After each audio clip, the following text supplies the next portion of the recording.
అది నేను యాక్చువల్లీ నార్మల్గా అన్నాను కానీ సీరియస్గా కాదు, ఫన్నీగా కాదని. నీ హెల్త్ బాగాలేదు, అందుకే నువ్వు వెళ్ళి రెస్ట్ తీసుకోని అన్నాను నేను. కానీ సుమన్ అన్న హౌస్ లో కామెడియన్ గా బయటికి లోపలికి వెళ్ళారు. కానీ ఎక్కడ చూసినా కానీ కామెడీ కంటే ఎక్కువ గమ్మున పక్కన కూర్చోవడమే ఎక్కువగా ఉంది అనేసి చాలా మంది నేను అదే ఇందాకలు కూడా అదే క్వశ్చన్ వేశారు. నేను యాక్చువల్లీ అన్నీ ఉన్నాయి, అందుకే నేను అడుగుతున్నాను. అది అన్ని కొన్ని టెలికాస్ట్ చేయలేదేమో అని నేను అనుకుంటున్నాను నేను యాక్చువల్లీ.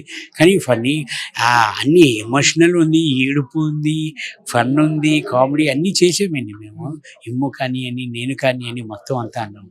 కానీ చూసుకుంటే అన్న ఇప్పుడు మన డిమాండ్ పవన్ రీతు గారు లోపల రిలేషన్ అంటే కొన్ని సిచ్యువేషన్స్ వల్ల అంటే బోర్డర్ క్రాస్ అయ్యింది వీళ్ళిద్దరిది రిలేషన్, అంటే బెడ్రూమ్ సీన్ లో కొట్టుకున్నారని నాగార్జున గారు చెప్పారు.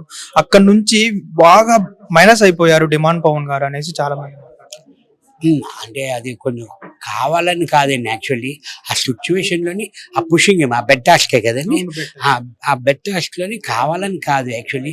మామూలుగా కాకుండా కెప్టెన్సీ రూమ్ లో కూడా డిమాండ్ పవన్ రీతు యాక్చువల్లీ పాపం తను నిజంగా నేను ట్రావెల్ చేశాను కదండి, చాలా కూలు, చాలా మామూలుగా మాట్లాడుతూ వెళ్ళిపోతుందని నార్మల్గా అన్నారు. కానీ అది కొంచెం అలాగే